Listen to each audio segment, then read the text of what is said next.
Hey, what's going on YouTube? It's Pyromancer here, and welcome back to my channel. Hope you're having a wonderful day, morning, afternoon, evening, whatever time it is, wherever you are in the world. And oh my gosh, it has been an exciting 24 hours. If you guys are not in the know somehow, there has been a ton of information that has been released about patch 8.3, Visions of N'alotha. And, wow. PvP expansion, right? And nobody, definitely not Taliesin, ever guessed that we would get ny'alotha in patch 8.3. So before we jump into this, I want to address a couple elephants in the room. This would technically make the leaks that were released on the Shadowlands incorrect, specifically the 8.3 one that talks about the Stormwind raid. With that being said, the other main leak where you had the map that's showing the layout of the Shadowlands could potentially still be real. We, as far as I'm aware, do not know the location of ny'alotha as the raid, and it could be possible that if ny'alotha 8.3 in the confrontation with N'alotha, who has finally for the first time been revealed with an actual model in the game, if that actually is the final fight of BFA, it could actually end up fitting in line relatively well with the layout of the Shadowlands map, as it does say under ny'alotha, which is in the center of the Shadowlands, transit. So that could mean that ny'alotha is basically a means of transit or transportation, essentially, into and out of the Shadowlands. But I digress. I just wanted to throw that out there. It kind of does shit on the majority of the information provided by the leaks, but who is surprised? Like I said in the start of those videos, most of it is probably going to be bullshit, and it is extremely likely that it would turn out to be bullshit, so here we are. But today, we are going to talk about, you are probably not going to be surprised, because the title of the video told you anyway, but we're going to talk about the new Whispers of Il'gynoth. If you guys do not recall, Il'gynoth was a boss which we actually fought within the Emerald Nightmare raid back in Legion, the first raid of Legion. And Il'gynoth was apparently a tumor of nightmare infecting a world tree in the reflection of the Titan's own playground Ungoro crater. And according to Malfurion, if the seed took hold, the roots of its infestation would find their way into the heart of Azeroth, and the nightmare would devour our world, claiming everything and everyone. And Il'gynoth had some rather interesting quotes, things like, "Flesh is his gift. He is your true creator. To find him, drown yourself in the circle of stars. The King of Diamonds has been made a pawn. The Lord of Ravens will turn the key. The Boy King serves at the Master's table. 3 lies will he offer you. Her heart is a crater, and we have filled it. 5 keys to open our way, 5 torches to light our path. At the hour of her 3rd death, she will usher in our coming. From the earth he draws strength, our earth, our strength. Its surface blazes bright, masking shadows below."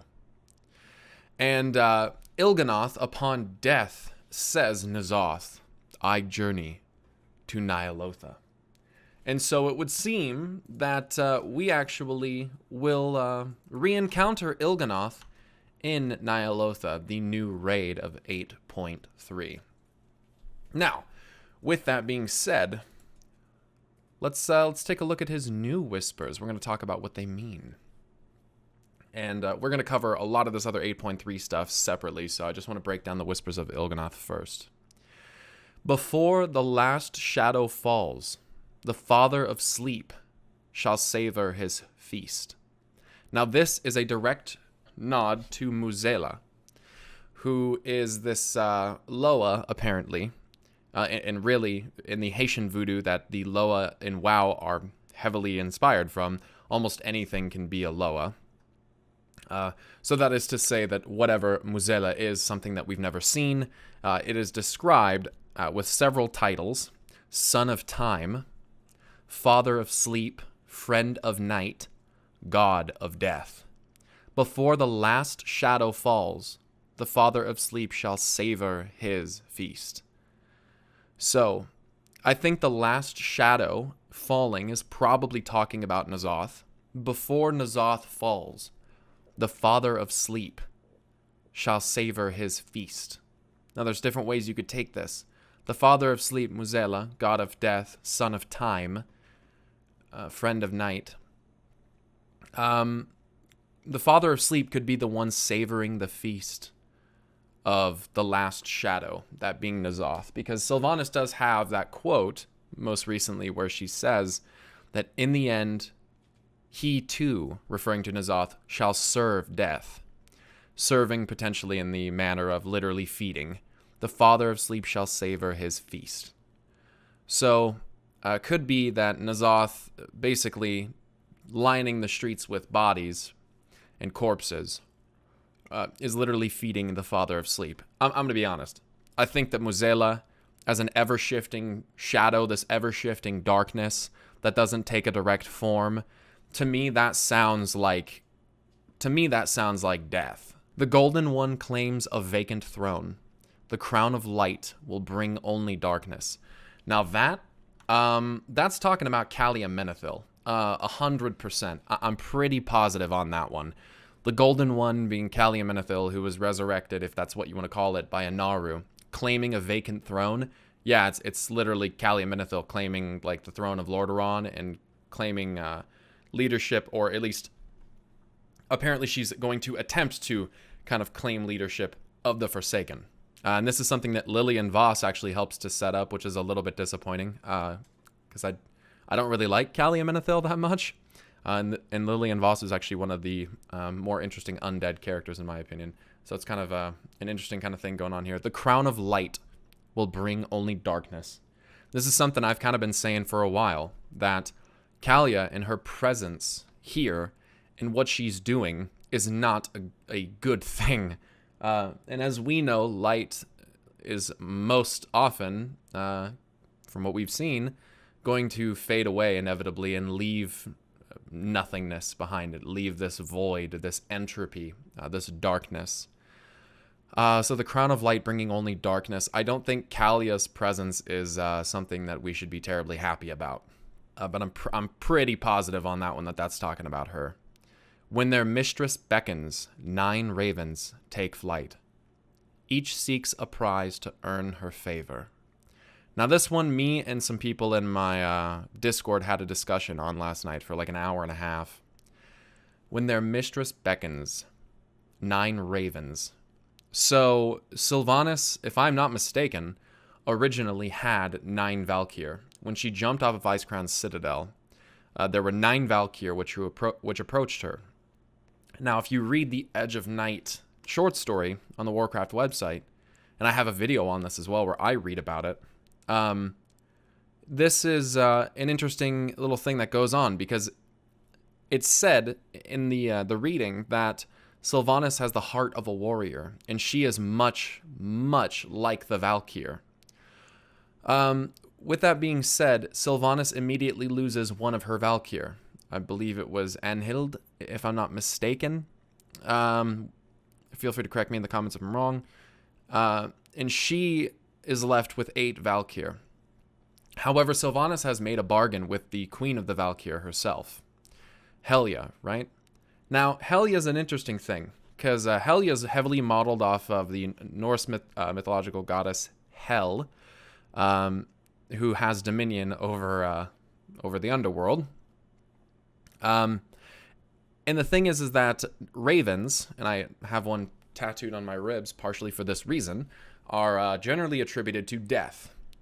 Now, as I was beginning to say, Sylvanas does have a bargain with Helia, which I do believe is still being carried out in some capacity. It says here, each seeks a prize to earn her favor. So I think the mistress beckoning, it could be these 9 Valkyr. And at this point, with her bargaining with Helia, Sylvanas may even be considered one of them. One of the 9 ravens, seeking a prize to earn the favor of Helia. And that, I think, would be very cool if the prize was the ascension to be the successor of Helia as Queen of the Valkyr. It wouldn't blow my mind if Helia has bargains and deals with other entities, right?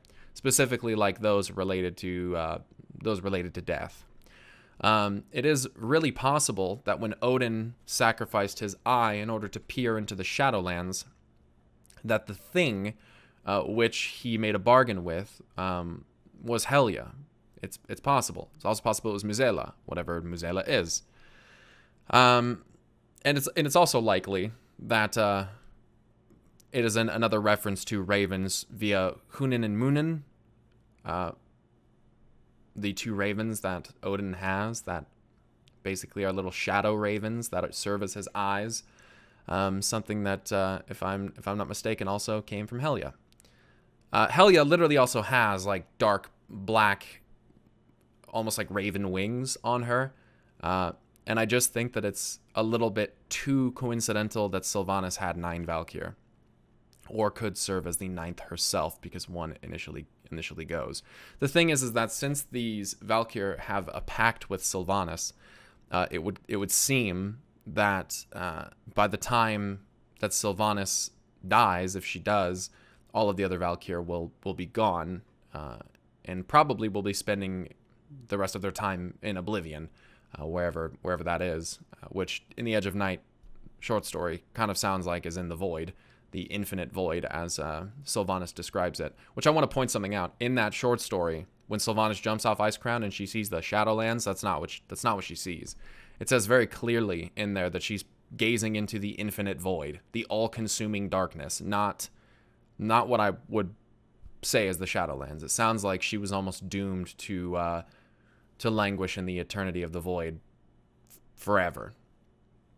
So anyways, that's my thoughts on that. Their mistress beckons, 9 ravens taking flight. Each seeks a prize to earn her favor. I think that's talking about Helia. And I think it ties in with Sylvanas. I think there is a prize. Perhaps Sylvanas is after. But just one interpretation. The vassal of life disguises treachery. Beware the eyes of green. So a vassal is a subordinate to someone in a higher position. So the vassal of life, or vassal, however you'd like to pronounce that. Well, life is Aenar. I've been trying to say this for a while, just like Argus's death. Well, the vassals of life, there are a couple higher-ranking vassals of life, like, I don't know, Alexstrasza the Lifeminder, but she has golden eyes. How about Ysera the Dreamer? Well, she has white eyes.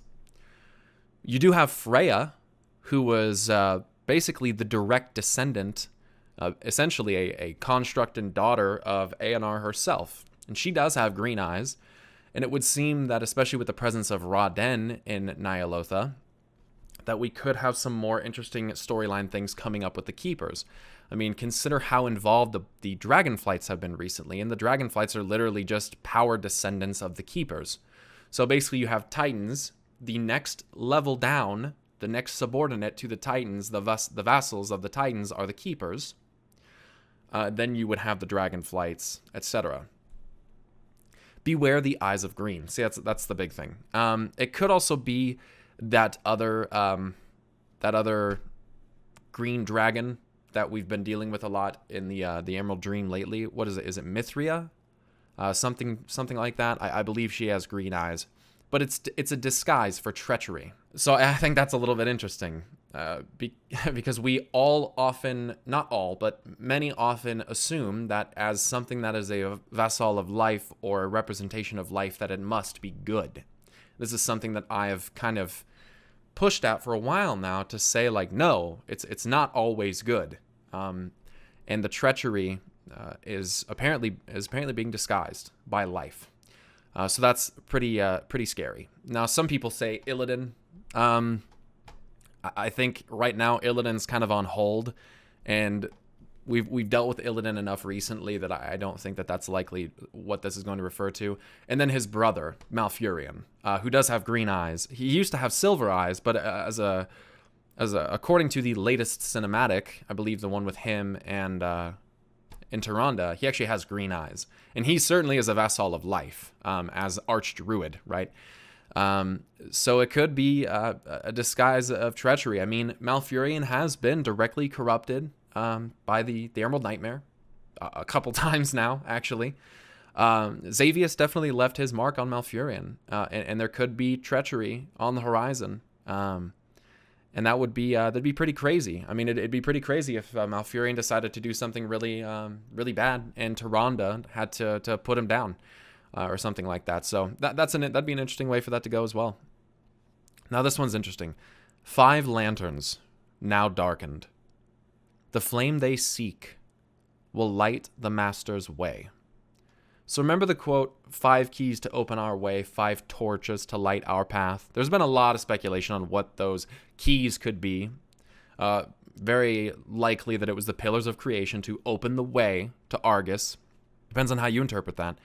5 torches. There's been discussion that it could have been 5 world trees. However, there's still world trees that haven't been burned, like Nordrusil. I wouldn't say that these lanterns are necessarily... or that the world trees are necessarily the torches, which are also likely the lanterns. But an interesting interpretation to this is the 5 lanterns are now darkened. It doesn't necessarily mean, in a sense, that they are completely extinguished. But you do have instances of dark flame that we have actually seen more recently. For instance, we've actually seen Sylvanas, when she killed Saurfang, the spell that she cast at him is, in my opinion, almost like a shadow flame, like darkness, but also destructive fire that she launches at him. And then it's saying the flame they seek will light the master's way. So the 5 lanterns which are darkened seek a flame. And that flame will light the master's way. Now, if it is in fact shadow flame, or let's say that it's this flame that seems to be attributed to N'alotha, like what he did with Deathwing, it would seem that fire and flame is the key to the masters pulling off their plot, which I think is an interesting one. Lighting the master's way with flame, because again, Sargeras believed that the way to remedy what was going on was to burn everything. I just think it's kind of interesting that the masters, which I would assume are the old gods at this point, are seeking a flame, and whatever these lanterns are, which we kind of have yet to determine, right? I mean, Sylvanas says that the Blade of the Black Empire, Ny'alotha, was a torch that would light our path forward. So I'm curious what the other 4 lanterns or torches, like, this is assuming that the lanterns are the torches, that they're the same thing.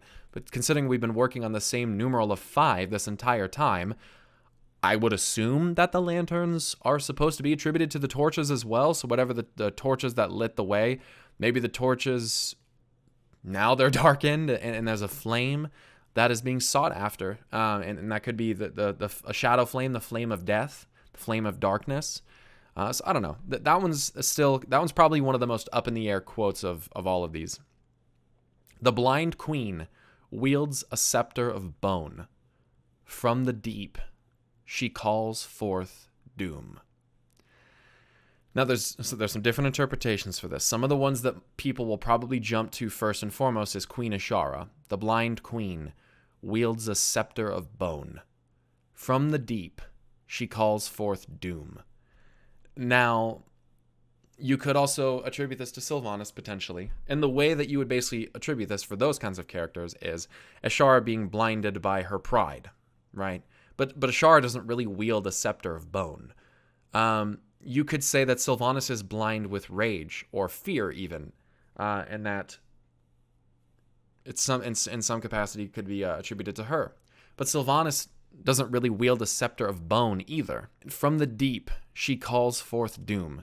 That is to say that whoever she is calling this forth, the doom could be coming from the deep, right? So, I mean, you have N'alotha, the god of the deep, whatever.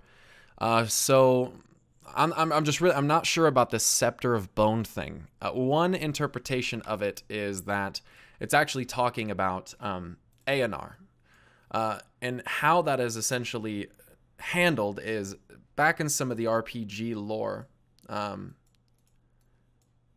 A&R actually wielded this alabaster staff. And I can't recall the name of it, but it's basically a white alabaster. It almost looks like a bone, to be honest with you. Staff. That actually has these red veins pulsing all throughout it. It's kind of creepy, if I'm going to be honest. And even the end of it even almost looks like an old god kind of tentacle thing here. But I'm telling you, this chick, I think she definitely is blind to an extent. And this is getting like this is like it's going to sound like a reach in this context. But A&R does have white eyes, and often when people go blind, they're when you think of someone who's blind, you may think of them as like having white washed out eyes, but really not even that. Blindness is often attributed to foresight and like clairvoyance and being able to see into the future of what is going to happen. And I'm going to be honest, like I've said in my videos for a long time, I think A&R is basically playing the highest level of like chess that you possibly could. And I just kind of want to point out that when you look at all the Titan Pantheon, only one of them wears a crown. And that is to kind of illustrate, like a ruler or a leader, so to speak. And it's A&R who wears that crown. So I don't know. This is just an interpretation of it. This is definitely a crown, if you ask me. Some would say it looks like Wonder Woman. That's fine. But essentially, her calling forth doom from the deep. I'm gonna keep it real. It would kind of seem to me like the Titans knew that all this stuff was gonna happen, because the whole Heart of Azeroth thing and Mother and Magni being the designated speaker and all that stuff, that's like all protocol. This is all stuff that was like basically put there as a failsafe. And given that we're talking about like gods, like some of the most powerful beings in the universe, Titans, if not the most powerful beings, I mean, we're talking about entities that have sway over life and death. And literally are not only have sway over, but literally could be the forces of life and death and time and space and order and chaos and law and light and darkness. It's a little bit unsettling to me that we have to believe this idea that the Titan Pantheon, in order to stop Sargeras, had to imprison themselves on their own seat of power by using not even their own power, but Argus's power. It's not even their power that they used, yet they're all locked and imprisoned there. Bound by that throne? No. Free. I don't think the Titan Pantheon is actually stuck on the seat of the Pantheon like a lot of people think that they are. Yet here we are on Azeroth fighting one of what is potentially going to be the most significant and dangerous battle of all time, potentially in the whole universe, as there's some dialogue in here from the Dungeon Journal that talks about ny'alotha. The description for ny'alotha talks about a final conflict that will decide the fate of the universe, by the way. That's pretty substantial considering what I've been saying. Azeroth is creation, the creator of the universe. It would seem a little alarming that the Titans are not intervening. They're not doing anything to help, at least not in a direct sense. Now, do I think avatars is what I believe she is, like Calia Menethil, are important in the grand scheme of the Titans' meddlings? Yes. Do I think characters like Sylvanas are representations of the meddling of the Titans? Yes. So with that being said, I would think that there's definitely some different things that you could look at here, but the Titans seem a little bit sketchy at this point. I'm going to be honest with you. So the Blind Queen wields a scepter of bone. I just don't know who to attribute directly to wielding a scepter of bone, because a scepter is a staff of bone. And the only character that I would consider a blind queen who carries about a scepter of bone in any sense would be A&R the Lifebinder. From the deep, she calls forth doom. The deep could be the void, even, calling forth the doom of everything. Because like I've said before, I think that's inevitably what's going to happen if A&R is able to succeed in her plans. But let's move to the next whisper, because I talk about A&R for like literally all the time. It's constant. The cunning ones kneel before 6 masters, but serve only one. So, some different interpretations here. And I'm going to tie this into some other quotes. Some people have said that the 6 masters are the 6 leaders of the Horde. Again, I don't really like quotes that are meant to be interpreted as faction specific in orientation. I think some of them are character specific, but I really don't think the 6 masters are the leaders of the Horde. Now, are we really so... Even, let's just play with that idea. Let's say the one that they're serving is Sylvanas. They kneel before 6 masters, but serve only one. Now, the cunning ones, who would that be then? Some people think that would be us. However, if we're kneeling before Sylvanas and really just serving Sylvanas, if you ask me, we're not that cunning. Okay, we're kind of we're really more like sheep, just following the orders, right? Now there has been a reference to 6 seats at the high table. So 6 masters is being referenced here. 6 seats at the high table, 6 mouths that hunger. One shall consume all others. Okay, let me do some here. Amenthul, Norganon, Aenar, Agramar, Khazgaroth, Golganeth. Well, that's here, let me fix this. That's 6 masters right there. Okay. Then you factor in Argus, who was not sitting at one of the seats, and up until recently, Sargeras was not either. However,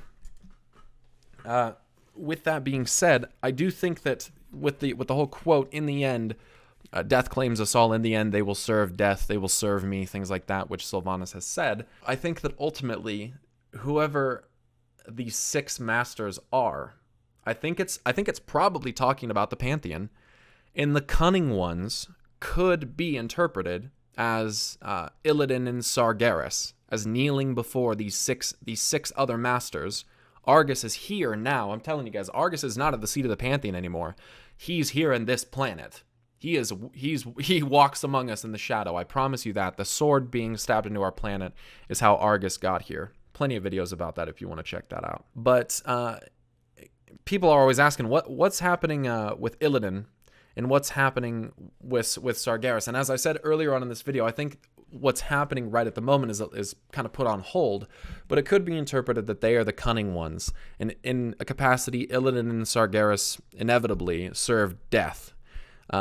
It could be that they kneel before the Titan Pantheon, but serve only Aenar directly. Because I'm going to be honest, it wouldn't shock me if Illidan and Sargeras both get completely light-fucked.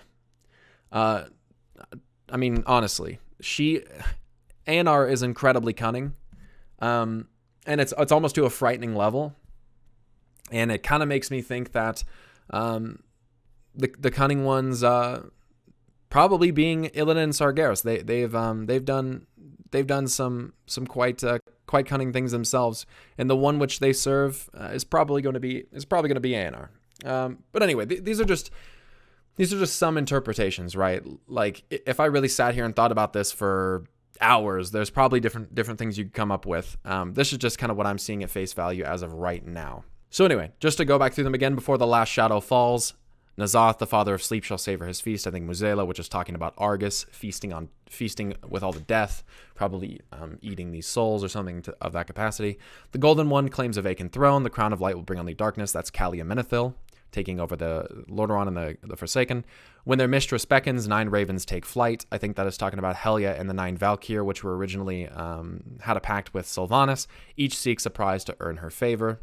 The vassal of life disguises treachery. Beware the eyes of green. Could be Malfurion. It could be the one green dragon that's we're dealing with in the dream again. I think it's Mithria or something like that. Or it could be a Freya, a literal vassal of life, one of the Titan keepers of Aenar. 5 lanterns now darkened. The flame they seek will light the master's way. I'm not entirely sure exactly what that one means. I think that's, for me anyway, still open up to a lot of interpretation. The blind queen wields a scepter of bone. From the deep, she calls forth doom. I think, once again, it is possible that is referring to Aenar the Lifebinder, being a blind queen, wielding her whatever her fucking weapon is called, Sheshal or whatever the fuck, some kind of staff. I would encourage you to look it up and check it out. I mean, this particular whisper could be talking about Sylvanas and using her scepter of bone, basically the bones and rotting corpses of the Forsaken as her weapon, calling forth doom from the deep. I mean, it would seem that basically Sylvanas is calling forth doom, so that's a possibility as well. From the deep, calling forth doom. The cunning ones kneel before 6 masters, but serve only one. Shit, I mean, the cunning ones, I mean, they could be fucking dreadlords, kneeling before the titans, but in truth, serving only death. If you guys didn't know, back in the day, apparently, according to a Doom Lord in the Green Fire questline, which is a warlock-specific thing, we learned from this Doom Lord that the demons actually used to serve the titans, that they were not always being fought against by the titans, but they were actually enslaved, and they were to be police for the use of sacrificial magics throughout the cosmos. It is possible that Dreadlords fell under that same umbrella, and Dreadlords could have at some point actually served the Titans. And now they more than likely only serve death, because that's kind of a super Dreadlord thing. So, I mean, you could fucking look at it that way, but it seems rather abstract compared to a lot of these other things that seem more directly relatable to the events of BFA at this point in time. So, with that being said, you guys, that is the new Whispers of Il'gynoth. I hope you guys enjoyed that. If you did, please leave a like on the video, as it's the best way to let me know you enjoyed my content. And hit the subscribe button if you're new to my channel and you want to hear about more lore like this, guys. We are 75.3%, repeating of course, of the way to a silver YouTube play button at 100,000 subscribers. So thank you all so much for those of you that have contributed to that number thus far and helping me get to my only true YouTube goal is 100K. So that'd be sweet if we could get that there. Hit the subscribe button, help me get along that path there. If you guys don't know, I do have a Twitter, twitter.com/pyromancersarg. I'm kind of an ass on Twitter, but you're welcome to follow me if you'd like to. There'll be a link to that in the description below. You also have my Twitch, twitch.tv/pyromancer, where I stream. Usually I spend more time streaming and talking about WoW than I actually do playing WoW on stream. So if you're okay with that, then go ahead and follow me over on the Twitch. Closing in on, I think, on 20K followers there, so that is pretty sweet. And the last thing that you may want to know about is I do have a Patreon, patreon.com/pyromancer. You can go there and throw $1 or $4 or however many you want per month my way if you want to help support the channel and help me pay the bills around here. It's much appreciated. So with that all being said, you guys, thank you so much for watching this video. I appreciate you very much. Stay awesome. And until next time, I'll see you guys later. Peace.